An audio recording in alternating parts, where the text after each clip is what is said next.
Now, the Berkshire Hathaway movie and annual meeting.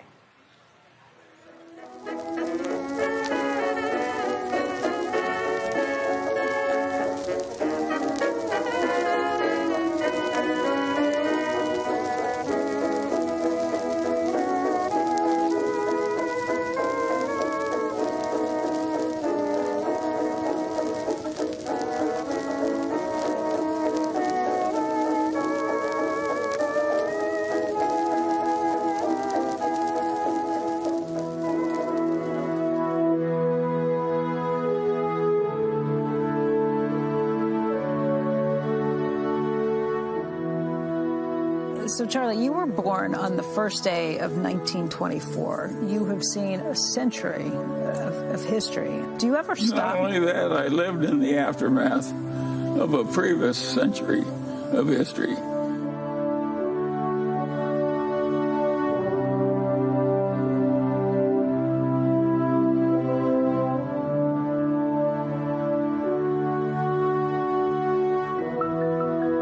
You could argue that about 90% of the progress of man has happened in civilization has occurred in the last 2 centuries. There was no car. There was no broadcasting. It was a very different world. We figured out so very, very much that was quite important as a start. And, of course, that's what brought the economic system up, so man had enough leisure, had enough time to think. That's pretty much all of modern biology, modern medicine, and modern industrial civilization.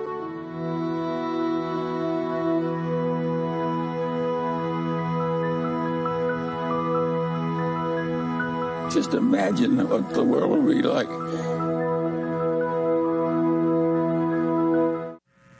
It's extraordinary how resistant some people are to learning anything. Competency is a relative concept, and what a lot of us need, including the one speaking, is what I needed to get ahead was to compete against idiots.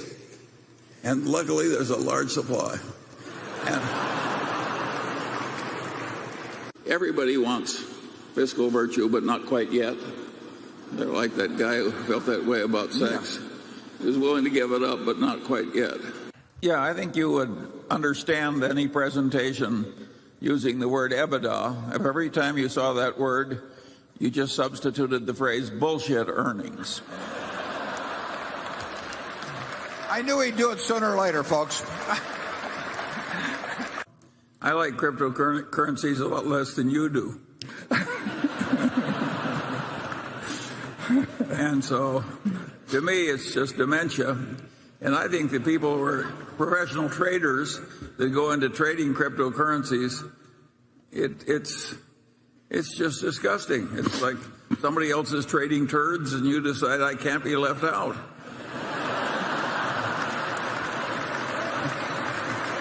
But those of you who are about to enter business school or who are there, I recommend you learn to do it our way, but at least until you're out of school, you have to pretend to do it their way. In accounting, you can do things like they do in Italy when they have trouble with the mail. You know, it piles up and irritates the postal employees. They just throw away a few carloads, and then everything flows smoothly thereafter.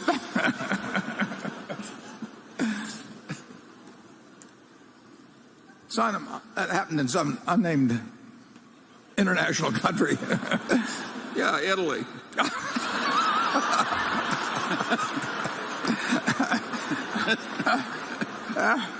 It's perfectly obvious, at least to me, that to say that derivative accounting in America is a sewer is an insult to sewage.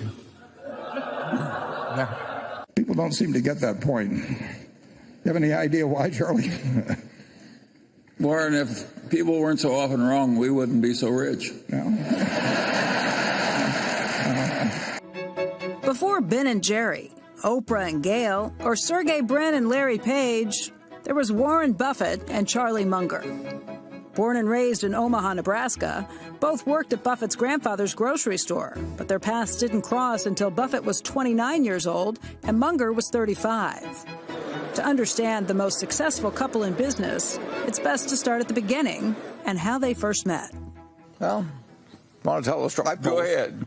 There was a doctor couple, very prominent in Omaha, and his name was Eddie Davis. Her name was Dorothy Davis. And it was Mrs. Davis that called me, naturally. She did everything. And she said, we've heard that you manage money, and we'd be kind of interested in listening to your story about how you do it and what we might do with you.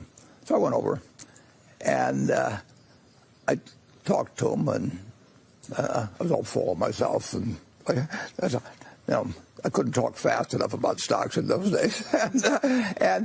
And Dorothy Davis, very smart, and she listened to every word. And the doctor was kind of over in the corner spinning a yo-yo or something, and not paying much attention. And the wife looked over at the doctor, and he said, I'm going to give him $100,000. And I was managing about $500,000 at the time, so it was a big deal. And in a very nice way, I said, Dr. Davis, I said, you really haven't paid much attention to what I've been saying and everything. I kind of like to know why you're giving me this $100,000. It was much more modest than that, the way I edged into it. And Dr. Davis looked at me and he said, well, he says you remind me of Charlie Munger. And I said, well, I don't know who Charlie Munger is, but I like him. And it sort of became their mission that sometime they wanted to get me and Charlie together. So Charlie, in 1959, his dad died, and he came back to Omaha. His mother lived there, and the Davises really got us together. And so they arranged a dinner. About 5 minutes into it, Charlie was sort of rolling on the floor laughing at his own jokes, which is exactly the same thing I did. So I'm not going to find anything out like this. And we just hit it off. Charlie, what did they first tell you about Warren? How did they describe him to you? Well, the Davises were like a second set of parents to me. There were two sets of three children. My father's best friend was Eddie Davis. My mother's best friend was Mrs. Davis. I lived in that house back and forth as though it were an alternate house of the Mungers. And Mrs. Davis gave me the honor of switching my legs when I misbehaved, just as if I were one of her own.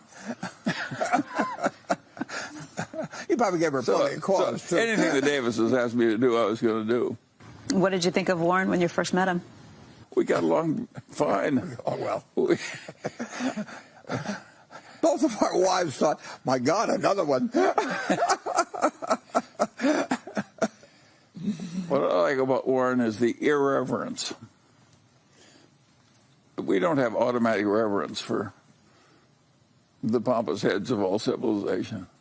Is that something that came with age, or you guys were born with that? We were kind of always the way. We were a little more extreme. I've learned to behave a little bit better. Charlie really hasn't learned to be much better. But, I just knew instantly Charlie was the kind of guy that I was going to like and I was going to learn from. But, it wasn't anything calculated decision or anything like that. It was natural. And we have had nothing but fun. I think part of the popularity of Berkshire Hathaway is that we look like people who found a trick. It's not brilliance, it's just avoiding stupidity. And you say, well, it's the same thing, just stated differently. Well, maybe it's the same thing, just stated differently, but you understand it better if you go at it the way we do. It's to identify the main stupidities that do bright people in, and then organize your patterns of thinking and development so you don't stumble into those stupidities. Berkshire Hathaway is constantly kissing off ideas, and he went about 2 seconds flat. We know we've got opportunity X, which is better than the new opportunity. Why do we want to space 2 seconds thinking about X? Many of you come from places that don't do that. You've got to have one horse, one rabbit, one something or other, and that rabbit is going to be thinking about something which would be ruled out immediately by an opportunity cost available generally to the place. But it's in a different department, and you have to be diversified. And so on and so on. So it's easy to drift into this idea that opportunities don't matter and you've got some different way of doing things that are better. It isn't better. The right way to make decisions in practical life is based on your opportunity costs. When you get married, you have to choose the best you can find that'll have you. And the rest of life is the same damn way. And you have to figure these things out if you want good results in life. And if you don't, well, you have to pretend that you can get good results in life. And if you have enough sales ability, maybe you can get by with it. Sure, there are a lot of things in life way more important than wealth. All that said, some people do get confused. I play golf with a man, and he says, what good is health? You can't buy money with it.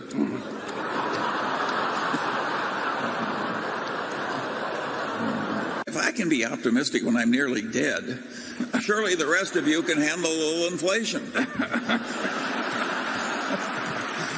If you mix the mathematics of the chain letter or the Ponzi scheme with some legitimate development, like the development of the internet, you are mixing something which is wretched and irrational and has bad consequences with something that has very good consequences.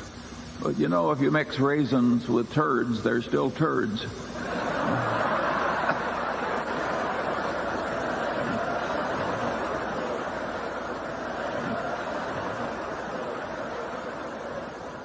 That's why they have me write the annual report. I would rather throw a viper down my shirt front than hire a compensation consultant.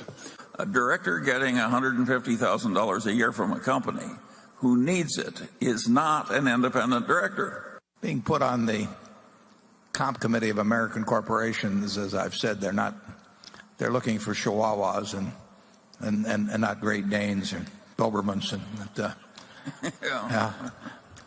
And I hope I'm not insulting any of my friends that are on comp committees. You're insulting the dogs. It's not that great a business as a business, casualty insurance. It's a tough game. There are temptations to be stupid in it. It's like banking. Once I asked the man who just left a large investment bank, and I said, how does your firm make its money? He said, off the top, off the bottom, off both sides, and in the middle. The general system for money management requires people to pretend that they can do something that they can't do, and to pretend to like it when they really don't. And I think that's a terrible way to spend your life, but it's very well paid. Charlie, I don't know why I'm giving you another shot, but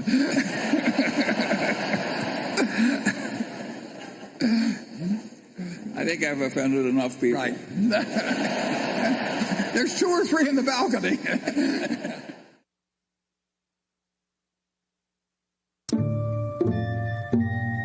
We were mental partners right from the moment we met. I want to know, going back 50 years, what it was like when you first met Warren. Well, I thought he was a prodigy. And I got a lot of criticism. My wife said, why are you paying such enormous respect to that young man with a crew cut who won't eat vegetables? He's ungodly smart. He's got a much broader intellect than I do. And he's magnificent at being able to condense important ideas into just a very few words. If you're not interested in the economic scene right now, you're mentally dead. Charlie has no tact. All right, let's talk a little bit about bankers. Charlie on Friday compared them to heroin addicts. Yeah, well, that's colorful, Charlie, but I would not have chosen that. I once wrote of him that when they handed out humility, he didn't get his fair share. The ideal way to run a headquarters is to have one man, preferably over 80, sitting in an office by himself.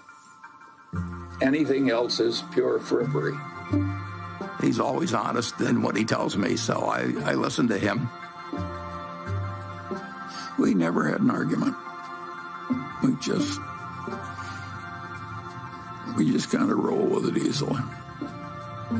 Suppose Warren doesn't want to do something that I would have done. And suppose that happens 4 times over 40 years or something. What the hell difference does it make to me? Net, the record is working out fine. Warren, your obsession with Hollywood is starting to worry me. Well, Mr. B, I look forward to serving as your number 2. Well, actually, I already have a number 2. Meet Charlie, my Dwight. You don't look so tough. Well, actually, there are 18 ways I could kill you right now. I'm in. I'll raise. I fold. Where's Warren? Well, unfortunately, I wasn't Warren's type. Oh, well, who needs a billionaire anyway, right? Oh, I got myself a billionaire. It's just not Warren. Come in, sweetie. Hi, girls. This is Charlie. Hi, Charlie. You come here and sit right down, and I will grab us a couple of beers.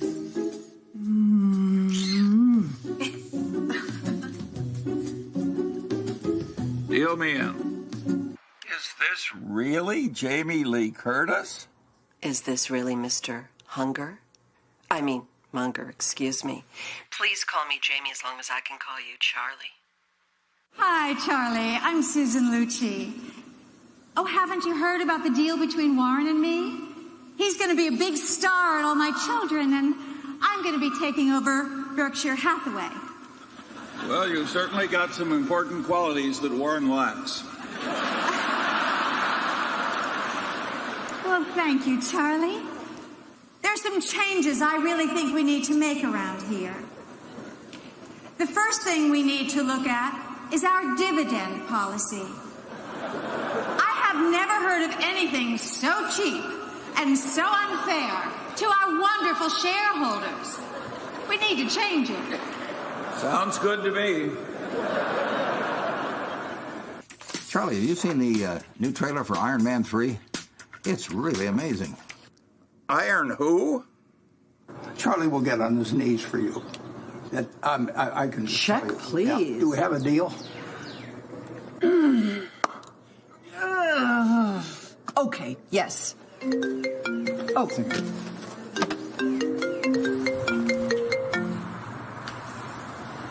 Charlie, it's about time. I'm right up. Oh, is that Charlie? Oh, give me the phone. Give me the phone. Give me the phone. Charlie, it's Jamie. Oh, it's so great talking to you, too. 1, 2, 3. Warren Buffett. Jesse. All right. I'm going to call my partner and have him draw up the papers. Wait a minute. Did you just put that piece of brittle back in the batch? That's right there. Contaminated the whole thing.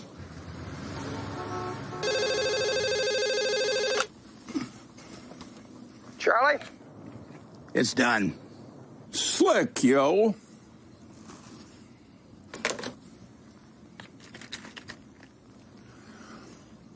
Brittle, bitches.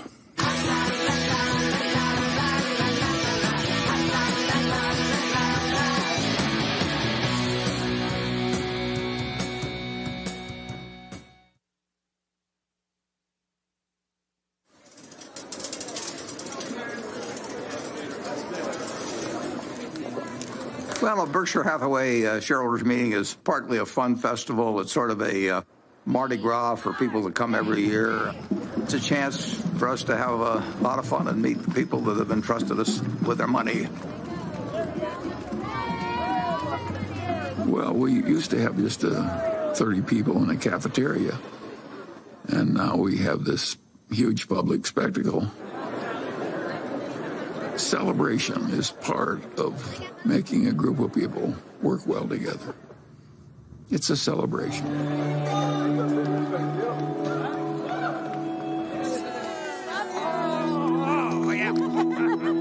I think investors who own Berkshire Hathaway, they see themselves as a part of a community.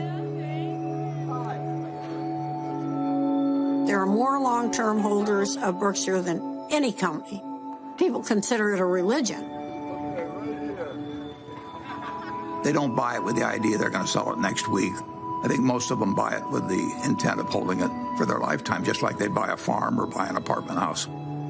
At Berkshire, everybody gets the same information from the comprehensive annual report. We don't meet with the analysts. I'm not interested in what an analyst thinks about Berkshire. I'm interested in what the owners of Berkshire think about Berkshire.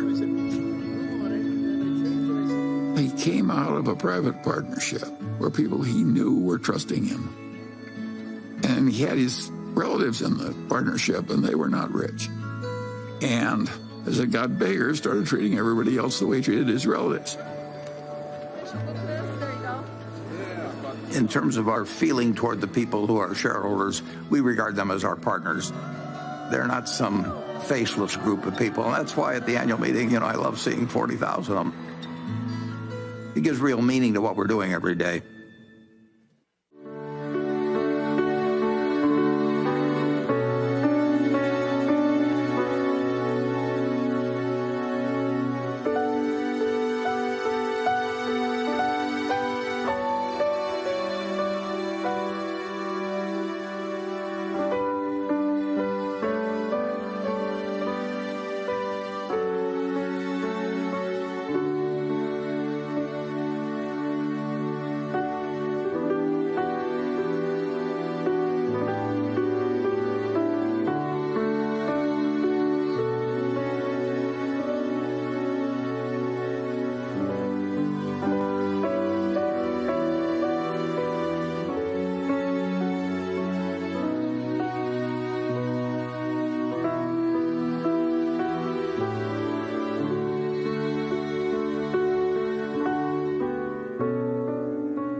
I'm Warren Buffett, and that's me with Charlie in an unscripted and spontaneous photos taken in Savannah, Georgia, early in 1982.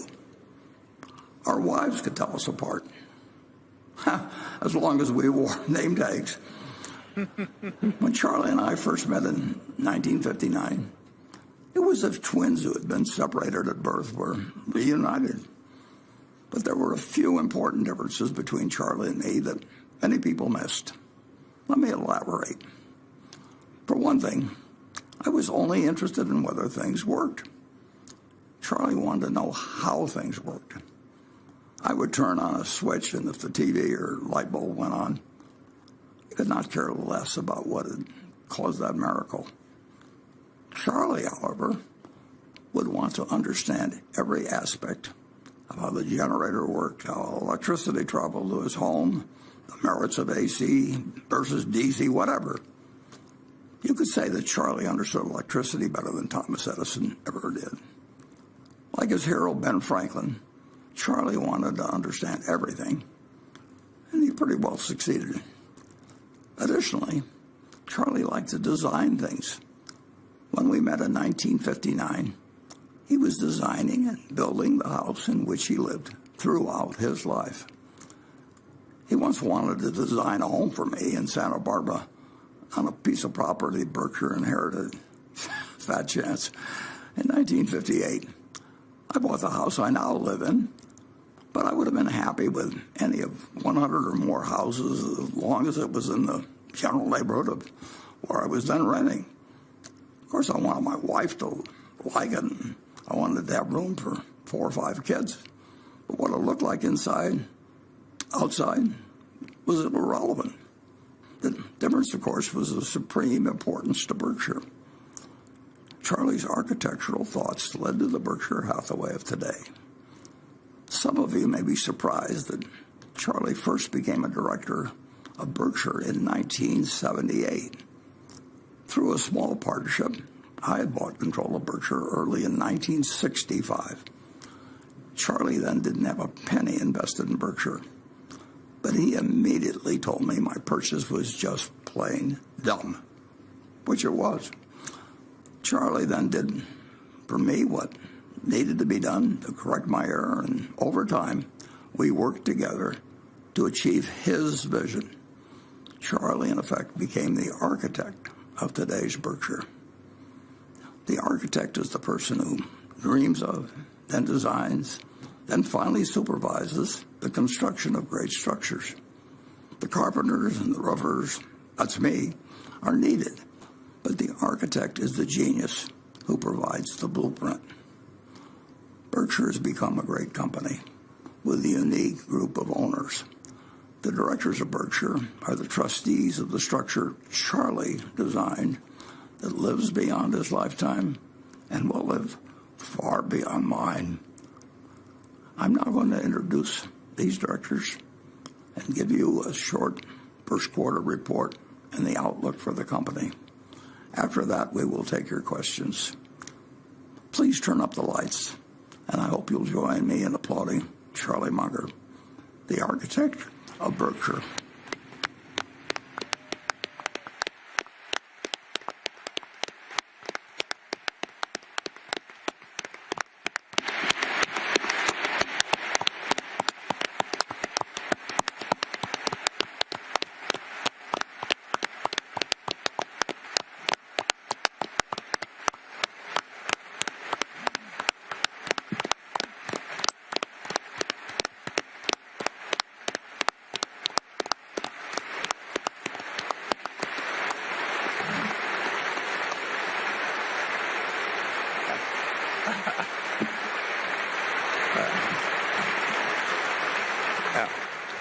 Yeah, don't wear out all your clapping on Charlie. I mean, we got